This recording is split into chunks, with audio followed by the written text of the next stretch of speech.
ये कहानी है रतनपुर गांव की, जहां एक बेटी ने अमीरी के लिए अपने ही पिता की इज्जत को ठुकरा दिया और दूसरी बेटी ने उसी इज्जत को बचाने के लिए अपनी पूरी जिंदगी दांव पर लगा दी।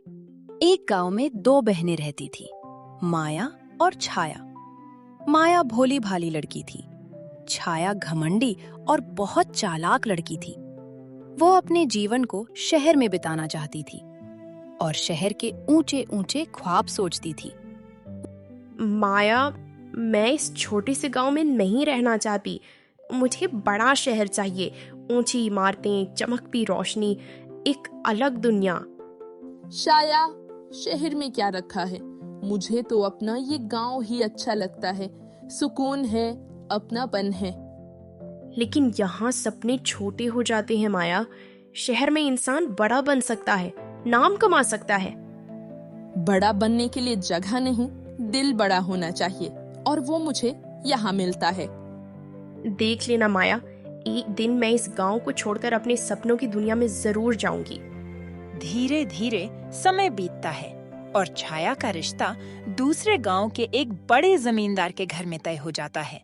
छाया आईने के सामने खड़ी अपने गहने देख रही होती है। उसके चेहरे पर हल्की मुस्कान होती है, लेकिन वो खुश नहीं लग रही। अब मेरी जिंदगी बदल जाएगी। शहर, पैसा, बड़ा घर, यही सब चाहिए मुझे।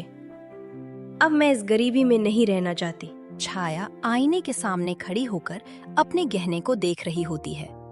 तभी माया हाथ में दूध का गिलास लेकर कमरे में आती है। दीदी, ये दूध पी लीजिए, आज आपका बड़ा दिन है।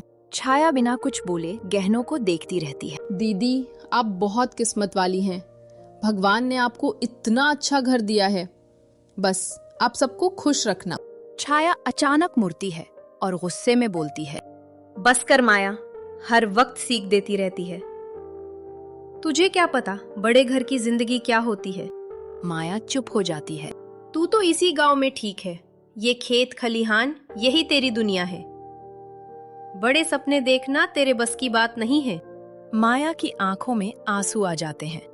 वो चुपचाप दूध का गिलास रख देती है और माया धीरे से बोलती है, मैं तो बस आपके लिए अच्छा ही चाहती थी दीदी, मुझे नहीं पता बुरा मान जाएंगी। माया धीरे धीरे कमरे से बाहर चली जाती है। छाया फिर से आईने में खुद को देखने लगती है। माया का दिल साफ था, लेकिन छाया के मन में घमंड और लालच बढ़ता जा रहा था। छाया धीरे धीरे घर से निकलकर खेत की तरफ आती है। वो इधर उधर देखती है कि कोई देख तो नहीं रहा। तभी सामने से विकी आता है। छाया, तुम आ गई, सब ठीक है ना? हाँ, मैं किसी तरह घर से निकल आई, किसी को पता नहीं चला। तो फिर सब तैयार है, गहने और पैसे? हाँ, मैंने सब रख लिया है। आज रात हम यहाँ से निकल जाएंगे। मैं इस गांव में अब एक दिन भी नहीं रहना चाहती। बस यही सही फैसला है। शहर में हम नई जिंदगी शुरू करेंगे, पैसा होगा, आराम होगा। हाँ, और फिर कभी पीछे मुड़कर नहीं देखेंगे। दोनों धीरे धीरे अंधेरे में बात करते रहते हैं और उसी रात छाया विकी के साथ भाग जाती है। लेकिन उन्हें पता नहीं होता, थोड़ी दूर खड़ी माया सब सुन रही होती है। माया के चेहरे पर हैरानी और डर साफ दिखता है। हे भगवान, ये दीदी क्या करने जा रही हैं? माया धीरे धीरे पीछे हटती है। उसकी आंखों में आंसू हैं। उस रात माया को अपनी बहन की सच्चाई पता चल गई, लेकिन वो समझ नहीं पा रही थी कि अब क्या कर। माया जल्दी जल्दी काका के पास आती है। काका, काका जी, अनर्थ हो गया। क्या हुआ बेटा माया, तुम इतनी घबराई हुई क्यों हो? काका, छाया दीदी घर पे नहीं है। क्या कह रही है तू माया? दुल्हन है वो, इस वक्त कहाँ जा सकती है? ठीक से देखा तूने? हाँ काका, दीदी विकी के साथ घर छोड़कर चली गई हैं। काका के पैरों तले जमीन खिसक जाती है। चेहरा सूना पड़ जाता है। हे भगवान, ये क्या कर दिया उस लड़की ने? आज ही के दिन हमें इतना बड़ा दुख दे गई। काका धीरे धीरे नीचे बैठ जाते हैं, सिर पकड़ लेते हैं। माया चुप खड़ी काका को देख रही होती है। कुछ देर बाद जमींदार अपनी बेटे के साथ बारात लेकर आ जाता है। कुछ देर इंतजार करने के बाद जमींदार काका से मिलने घर के अंदर ही चले जाता है। क्या बात है जी, आप इतने उदास क्यों हो? और छाया कहाँ पर है? उसे जल्दी से तैयार करो ना, शादी के लिए देरी हो रही है। काका चुप हो जाता है और आंखों से आंसू गिरते हैं। मैं तुमसे कुछ पूछ रहा हूँ, छाया कहाँ है? छाया घर छोड़कर चली गई जमींदार जी। कहाँ चली गई? तुम जानते हो काका, इसका मतलब क्या है? इसका मतलब सिर्फ ये नहीं कि तुम्हारी बेटी घर छोड़कर भाग गई है। इसका मतलब ये है कि तुमने हमारे भरोसे को तोड़ा है, हमारी इज्जत को मिट्टी में मिला दिया है। कुछ देर तक काका बिल्कुल शांत खड़ा रहता है। कमरे में भारी सन्नाटा छा जाता है। जमींदार जी, हालात बहुत बिगड़ चुके हैं। जो होना था वो हो गया। अब हमें आगे की सोचना होगा। मैं कुछ समझा नहीं काका आपको। जो कुछ कहना है वो साफ साफ कहिए। अगर आप इजाजत दें, अगर आपको ठीक लगे, तो मैं अपनी छोटी बेटी का हाथ आपके बेटे के हाथ में देने को तैयार हूं। इतनी ही देर में राहुल कमरे में आ जाता है और वो सारी बात सुन लेता है। काका, तुम ये कैसी बात कर रहे हो? मेरी शादी छाया के साथ तय हुई थी और मैं छाया से ही प्रेम करता हूँ और उसी से शादी करना चाहता हूँ। लेकिन जमींदार और काका राहुल को समझाते हैं और उसकी शादी छाया के साथ कर देते हैं। लेकिन राहुल माया से शादी नहीं करना चाहता। वो अपने पिताजी के कहने पर और घर की इज्जत बचाने के लिए माया से शादी करता है। माया राहुल के लिए चाय बनाकर लाती है। राहुल माया को देखकर गुस्सा हो जाता है। मैंने जो किया है ना, वो मैं कभी भूल नहीं सकता। तुमने इस शादी के नाम पर मुझे धोखा दिया है और मैं ये कभी स्वीकार नहीं करूंगा। और माया वहां पर चुपचाप खड़ी रहती है। मुझे तुमसे नफरत है, समझी तुम? आज से इस घर में तुम्हारी कोई जगह नहीं है। तुम सिर्फ एक नौकरानी की तरह रहोगी, बस। माया की आंखों से आंसू धीरे धीरे गिरते हैं, लेकिन वो कुछ जवाब नहीं देती। माया मन ही मन सोचने लगती है। मैंने ये शादी अपनी खुशी से नहीं की, लेकिन अब मुझे ये सब सहना पड़ेगा। माया वहां पर चुपचाप खड़ी रह जाती है। राहुल गुस्से में वहां से चला जाता है। लेकिन माया अपने बूढ़े सास ससुर की सेवा करने में कोई कसर नहीं छोड़ती। माया अपनी बूढ़ी माँ के पास जाती है। माँ जी, उठिए, दवा का समय हो गया है। बेटी, तू रोज इतनी सुबह उठ जाती है, थक जाती होगी। आप ठीक रहेंगी माँ जी, तो मुझे थकान भी नहीं लगेगी। बस आप ठीक रहिए। माया उन्हें सहारा देकर बैठाती है और माया माँ से बोलती है, माँ जी, आपकी सेवा करना मेरा कर्तव्य है। मैं आपकी सेवा अच्छे से ही करूंगी। बेटा, राहुल की बातों पर ध्यान मत देना। अभी तुम पर गुस्सा है, पर धीरे धीरे सब सही हो जाएगा। ठीक है माँ जी, मुझे कोई ऐतराज नहीं, उनकी जैसी इच्छा। दूर खड़ा राहुल ये सब देख रहा होता है और फिर भी राया माया को नजरअंदाज करते हुए वहां से चला जाता है। दूसरी तरफ विकी छाया को लेकर शहर में रह रहा था और अभी तक छाया और विकी की लाइफ सही से चल रही थी। विकी, ये शहर कितना बड़ा और चमकदार है। यहाँ हर तरफ रोशनी ही रोशनी है। अब सच में लगता है कि हमारी जिंदगी बदलने वाली है और हमें वो सब मिलेगा जिसका हमने सपना देखा था। उसकी आंखों में हल्की चालाकी झलकती है। हाँ छाया, बस थोड़ा सब्र रखो। कुछ ही दिनों में हम इस भीड़ में अपना नाम बना लेंगे।